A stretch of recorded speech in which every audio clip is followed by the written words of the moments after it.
বাংলাদেশের মানুষের মধ্যে পুঞ্জীভূত ক্ষোভ সৃষ্টি হচ্ছিল অনেক আগে থেকেই। এরপর কোটা বিরোধী আন্দোলন রূপ নেয় হাসিনাকে হটানোর আন্দোলনে।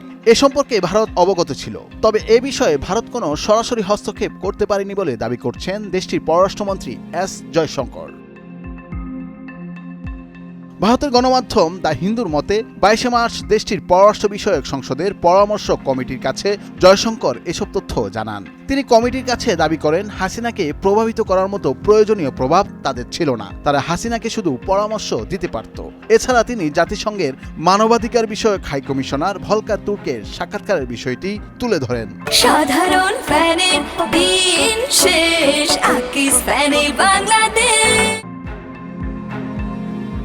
বিবিসি ওয়ার্ল্ডের হার্ট টক অনুষ্ঠানে দেয়া সাক্ষাৎকারে তুর্ক বলেন, বাংলাদেশের নিরস্ত্র সাধারণ মানুষের বিরুদ্ধে না যেতে সেনাবাহিনীকে অনুরোধ করেছিল তারা। তিনি দাবি করেন, ওই সময় সতর্কতা দেয়া হয় যে নিরস্ত্র মানুষের বিরুদ্ধে গেলে জাতিসংঘের শান্তিরক্ষী বাহিনী হিসেবে বাংলাদেশকে নিষিদ্ধ করা হবে।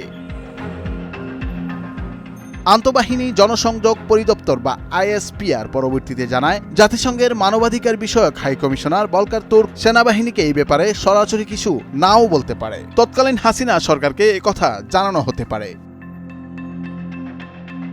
দ্য হিন্দু প্রতিবেদনে বলা হয়, পররাষ্ট্র বিষয়ক পরামর্শ কমিটি জয়শঙ্করের সঙ্গে প্রতিবেশী দেশগুলোর সঙ্গে ভারতের পররাষ্ট্র নীতি নিয়ে খোলামেলা আলোচনা করতে বৈঠকে বসেছিলেন।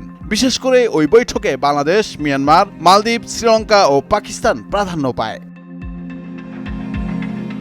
বৈঠকে কমিটির সদস্যরা ভারতের প্রতিবেশী দেশগুলোর উপর চীনের প্রভাব বিস্তার নিয়েও আলোচনা করেন। তারা জয়শঙ্করের কাছে আরও জানতে চান, সামনের দশকে বাংলাদেশ, মালদ্বীপ, শ্রীলঙ্কা ও নেপালে চীনের প্রভাব ঠেকাতে ভারতের কোনো পরিকল্পনা আছে কিনা। এ বিষয়ে তারা খোলামেলা আলোচনা করেন।